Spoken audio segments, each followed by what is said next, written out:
중국의 수도 베이징. 그 화려한 도시의 표면 아래에서 사회 구조 자체가 조용히 변질되기 시작하고 있다는 현실이 있습니다. 과거 경제 성장의 엔진이자 체제 안정을 지탱하는 상징이었던 중산층이 지금 그 존재감을 급속히 잃어가고 있습니다. 이는 폭발적인 항의나 폭동과 같은 형태가 아니라 물이 조용히 하지만 확실하게 스며드는 듯한 조용한 붕괴입니다. 베이징의 비즈니스 중심지 거마오 지역. 유리로 된 고층 빌딩이 하늘을 찌를 듯 늘어서 있지만 평일 저녁임에도 불구하고 예전과 같은 사람들의 열기 혹은 초조함 같은 에너지가 느껴지지 않습니다. 빌딩 저층에 있는 고급 카페의 문에는 임대 모집이라고 쓰인 종이가 붙어 있고 유리에는 먼지가 얇게 쌓여 있습니다. 주말에 산리툰, 젊은이들을 위한 패셔너블한 거리에서조차 빈자리가 눈에 띄는 레스토랑이 늘었습니다.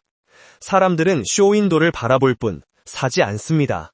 소비를 자제하고 그저 조용히 침묵하고 있습니다. 이 현상은 베이징에만 국한되지 않습니다.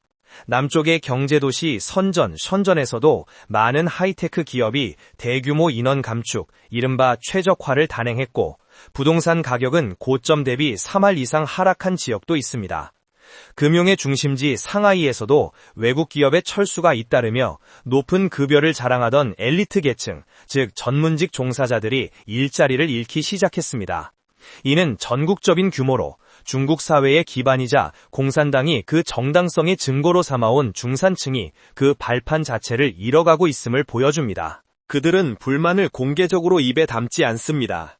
하지만 자산 가치의 하락, 끝이 보이지 않는 교육비 급등, 그리고 미래 그 자체에 대한 깊은 불안이라는 무거운 현실이 그들의 삶을 매일 확실하게 짓누르고 있습니다.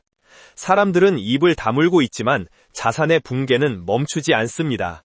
그것이 지금 중국의 조용한 경제 붕괴의 한 단면입니다. 이 심각한 현상의 배경에는 몇 가지 복잡한 요인이 얽혀 있습니다. 그 가장 큰 요인은 당국에 의한 엄격한 경제 통제와 최근 몇 년간 급선회한 정책들입니다. 특히 2020년 이후 본격화된 공동부유라는 슬로건 아래 당국은 과거 경제 성장을 이끌어온 산업 분야에 가차없이 메스를 들이댔습니다. 그 상징적인 예가 베이징의 IT 산업, 그리고 항저우를 거점으로 하는 교육 산업에 대한 전례 없는 압박입니다. 베이징의 중관추는 중국의 실리콘밸리라 불리며 수많은 중산층 엔지니어와 기업가들을 배출해왔습니다. 그러나 당국은 알리바바나 텐센트 같은 거대 플랫폼 기업의 영향력을 경계하여 독점금지법 위반 등을 이유로 거액의 벌금을 부과하고 그 사업 확장을 엄격히 제한했습니다. 더욱 심각했던 것은 학원 등 민간 교육 산업에 대한 괴멸적인 타격입니다. 2021년 당국은 황정 정책을 발표하며 영리 목적의 학원을 사실상 금지했습니다. 이로 인해 항저우와 상하이 그리고 베이징에서 고소득 전문직이었던 교사나 운영진 합쳐서 수백만 명 규모의 일자리가 불과 수개월 만에 사라졌다고 전해집니다. 그들은 하룻밤 사이에 중산층에서 실업자로 전락했습니다. 동시에 진행된 것이 중국 경제의 가장 큰 엔진이자 가장 큰 아킬레스건이었던 부동산 시장의 붕괴입니다. 당국은 부동산 거품을 억제하기 위해 세계의 레드라인, 산도 홍선이라 불리는 엄격한 대출 규제를 도입했습니다. 그 결과 헝다그룹, 헝다집단, 이나 비구이연 같은 거대 부동산 개발업체들이 차례로 채무 불이행에 빠졌습니다. 문제는 그뿐만이 아닙니다. 오랫동안 중국의 지방정부는 토지 사용권을 기업에 매각하여 얻는 토지 재정에 의존해왔습니다. 그들은 그 수입으로 인프라를 정비하고 공무원의 급여를 지불하며 도시의 번영을 연출해왔습니다. 하지만 부동산 시장이 냉각되자 이 시스템이 기능 부전에 빠졌습니다. 은행 역시 부동산 관련 부실 채권의 급증을 두려워하여 기업이나 개인에 대한 신규 대출을 중단하거나 엄격하게 심사했습니다. 이로 인해 경제의 혈액이어야 할 금융이 정체되기 시작했습니다. 고이저우성, 귀주성이나 윈난성, 윤난성 같은 내륙의 성에서는 지방정부가 사실상의 재정 파탄 상태에 빠져 인프라 건설이 중단되고 공무원 급여 지급마저 지연되는 사태가 발생하고 있습니다. 베이징 같은 대도시는 언뜻 보기에는 아직 체력이 있는 것처럼 보입니다. 하지만 지방정부의 채무 문제는 돌고 돌아 중앙 재정을 압박하고 도시의 중산층이 누려온 공공서비스의 질까지 저하하기 시작했습니다. 당국은 경제 성장보다 사회 통제를 우선시하는 명확한 정책 전환을 실행한 것입니다. 이 제도적 피로가 지금 수도의 중산층을 직격하고 있습니다. 이 차가운 현실 속에서 사람들은 어떻게 살아가고 있을까요? 왕, 35살의 남성. 그는 몇 년 전까지 베이징의 실리콘밸리, 하이디연구에 있는 대형 IT 기업에서 근무하는 엔지니어였습니다. 연수입은 일본엔으로 환산해 1천만 엔이 넘었고 두 아이를 둔 전형적인 중산층 가정이었습니다. 그는 몇 년 전 부모님의 도움까지 받아 시내의 아파트를 높은 가격에 구입했습니다. 그러나 2022년 공동부유 정책의 여파로 그는 인력 최적화라는 명목 아래 해고되었습니다. 그의 말에 따르면 주택 대출금이 매달 3만 위안 가까이 남아있다고 합니다. 하지만 그의 저축은 하루하루의 생활비와 대출금 상환으로 빠르게 바닥을 드러내고 있습니다. 그는 낮은 목소리로 말합니다. 이 나이에 재취업은 절망적입니다. 경기가 좋았을 때는 제 능력을 믿었습니다. 하지만 지금은 제가 사회에 불필요한 존재라고 느껴집니다. 그는 매일 아침 정장을 입고 집을 나서지만 향하는 곳은 도서관이나 공원입니다. 가족에게는 아직 실직했다고 솔직히 말하지 못하고 있습니다. 텐진시에서 일하는 리 씨, 가명, 40살의 여성. 그녀는 공립중학교 교사입니다. 예전에 교사나 공무원은 급여가 높지는 않아도 철밥통이라 불리며 가장 안정적인 직업으로 여겨졌습니다. 하지만 그녀가 사는 텐진시 역시 심각한 지방부채 문제를 안고 있습니다. 2023년부터 그녀의 급여는 예고 없이 밀리기 시작했습니다. 처음에는 한 달이었던 지연이 지금은 석 달 지나 쌓여 있습니다. 게다가 급여의 절반 가까이를 차지했던 각종 수당과 보너스는 일방적으로 전액 삭감되었습니다. 그녀는 말합니다. 저희는 학생들에게 도덕과 성실을 가르칩니다. 하지만 정작 우리 교사들이 생활고를 호소하며 가족조차 부양할 수 없습니다. 이 나라에서 무엇을 믿어야 할지 모르겠습니다. 그녀의 목소리는 조용했지만 깊은 절망이 배어 있었습니다. 그녀와 같은 공무원이나 교사들이 지금 생활고에 직면해 있습니다. 광동성 둥관시, 동관시. 이곳은 과거 세계의 공장이라 불리며 무수한 중소공장들이 중국의 수출 경제를 지탱해 왔습니다. 천씨, 가명, 50살의 남성. 그는 이곳에서 20년 이상에 걸쳐 전자부품 하청 공장을 경영해 왔습니다. 그는 농민공 출신으로 자수성가하여 두 자녀를 대학에 보냈고 스스로를 자랑스러운 중산층이라 여겼습니다. 하지만 그의 운명을 바꾼 것은 제로 코로나 정책이었습니다. 장기간에 걸친 봉쇄는 그의 공급망을 끊어놓았습니다. 게다가 정책이 종료된 후에도 서구로부터의 주문은 돌아오지 않았습니다.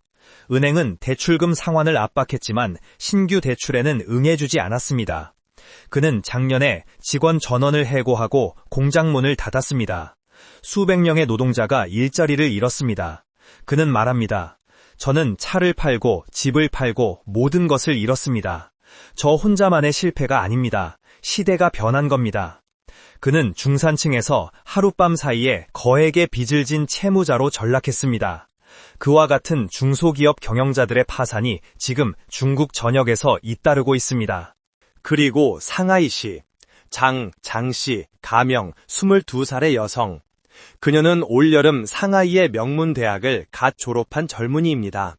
그녀는 금융공학을 전공했고 졸업 후에는 외국계 투자은행에서 일하는 것을 꿈꿨습니다. 하지만 그녀가 마주한 것은 사상 최악이라고도 불리는 취업 빙하기였습니다. 그녀의 말에 따르면 200곳 이상의 회사에 이력서를 보냈지만 제대로 된 답장은 한 통도 없었습니다. 금융섹터나 IT 섹터가 채용을 중단하거나 축소하고 있기 때문입니다.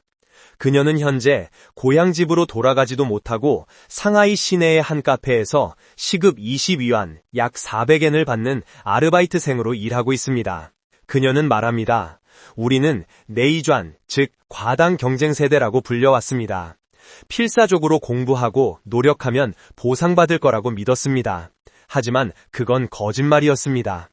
그녀의 희망은 졸업장과 함께 좁은 아파트방 한 구석에서 먼지를 뒤집어 쓰고 있습니다. 실업, 소득 감소, 그리고 임금 체불. 이것들이 연쇄적으로 일으킨 것은 소비의 완전한 침묵입니다. 한때 중국 경제를 이끌 것으로 기대되었던 중산층이 지금은 지갑을 굳게 닫고 있습니다. 그 결과 베이징의 고급 상업지구는 그 모습을 크게 바꾸었습니다.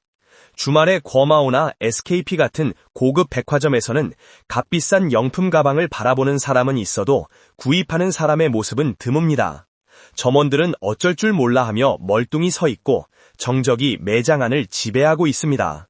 이 소비 침체는 서비스업을 직격했습니다. 베이징 시내의 레스토랑이나 카페의 파산 건수는 사상 최고를 기록했습니다. 하지만 문제는 그뿐만이 아닙니다. 베이징이나 상하이 같은 대도시의 소비가 얼어붙는 것은 그 도시의 부품이나 식료품을 공급해온 주변 지역, 예를 들어 허베이성, 산둥성의 중소기업들의 연쇄 파산을 불러일으킵니다. 허베이성의 한 인쇄 공장은 베이징의 교육산업으로부터의 수주가 끊겨 파산했습니다. 산둥성의 한 채소 농가는 상하이로의 출하량이 줄어 채산성을 맞출 수 없게 되었습니다. 청년 실업 문제는 더욱 심각합니다. 당국은 작년 청년 실업률 발표를 일시 중단했습니다. 숫자가 너무나도 악화되었기 때문입니다. 비공식 추산에 따르면 실제 청년 실업률은 40% 이상에 달할 것이라는 전문가의 목소리도 있습니다. 이는 단순한 경제 문제가 아니라 사회 불안정을 초래하는 시한폭탄입니다. 그리고 주택 가격의 폭락이 중산층의 자산을 송두리째 빼앗고 있습니다. 많은 사람들에게 주택은 가장 큰 자산이자 지위의 상징이었습니다. 하지만 가격이 3할, 4할씩 하락하는 가운데 주택은 자산에서 부채로 바뀌었습니다. 대출 잔액이 주택의 시가를 웃도는 이른바 마이너스 자산 상태입니다. 사람들은 주택 대출금 상환을 중단하기 시작했습니다. 이 상황은 은행 시스템의 근간을 뒤흔들고 있습니다. 허난성의 촌진은행에서는 작년 수십만 명의 예금이 동결되는 사건이 발생했습니다. 예금을 인출하려 모인 사람들에 대해 당국은 건강 코드를 이용하여 그들의 행동을 제한하고 항의의 목소리를 힘으로 억눌렀습니다. 사람들은 자신들의 예금조차 안전하지 않다는 현실에 직면하고 절망했습니다. 사회 전체가 활력을 잃고 도시 지역에서도 조용한 빈곤이 확산되고 있습니다. 한때는 중산층이었던 사람들이 이제는 당장의 식사조차 걱정해야 하는 상황에 내몰리고 있습니다. 하지만 정부의 대응은 경제적인 구제보다 사회적인 통제 강화에 있습니다. 도시 곳곳에 설치된 감시 카메라의 수만이 경제 성장 대신 계속 늘어나고 있습니다. 절망이 확산되는 한편 사람들은 침묵을 강요당하고 있습니다. 이번 사태에서 가장 심각한 것은 경제적인 궁핍 그 자체가 아닙니다. 그것은 국가와 사회 제도에 대한 근본적인 신뢰의 붕괴입니다. 과거 중국의 중산층은 하나의 암묵적인 사회 계약을 받아들여 왔습니다. 그것은 정치적인 자유나 발언권은 요구하지 않는다. 그 대신 당은 경제적인 풍요와 안정된 생활을 보장한다는 것입니다. 베이징이나 상하이의 엘리트 계층은 이 계약 위에서 자신의 능력을 발휘하고 부를 손에 넣어왔습니다. 하지만 지금 그 계약은 일방적으로 파기되었습니다. 당국은 공동부유나 경제 통제라는 명분 아래 그들이 쌓아올린 자산과 지위를 빼앗았습니다. 경제적인 풍요의 보장이 사라졌음에도 불구하고 정치적인 자유의 억압, 즉 감시와 통제만이 전례 없는 수준으로 강화되고 있습니다. 과거 신장 위구르 자치구나 홍콩에서 벌어지던 엄격한 사회 통제 방식이 이제는 중국의 심장부인 베이징의 지식인이나 상하이의 중산층 자신을 향하고 있습니다. 그들은 자신들이 믿어왔던 시스템 그 자체에 의해 배신당했다고 느끼고 있습니다. 희망을 잃은 사회는 어떻게 될까요? 사람들은 반란을 일으키지 않습니다. 그저 조용히 숨을 죽여갑니다. 결혼을 하지 않고, 아이를 갖지 않고, 소비를 하지 않고, 투자도 하지 않습니다. 그들은 그저 살기 위해 최소한의 일만 하고 사회활동에서 조용히 물러나고 있습니다. 미래에 대한 희망을 잃은 젊은이들, 쌓아올린 자산을 잃고 국가에 대한 신뢰마저 잃은 중산층. 이 나라에서 가장 위험한 것은 경제 지표의 악화가 아니라 이 조용한 신뢰의 붕괴입니다. 그것은 중국 사회의 기반 그 자체를 조용히 하지만 확실하게 잠식하고 있습니다. 사람들은 숨을 죽이듯 이 끝이 보이지 않는 현실을 견뎌내고 있습니다. 당신은 이 현실을 어떻게 보십니까? 댓글창에 의견을 들려주시기 바랍니다. 격동의 중국이었습니다.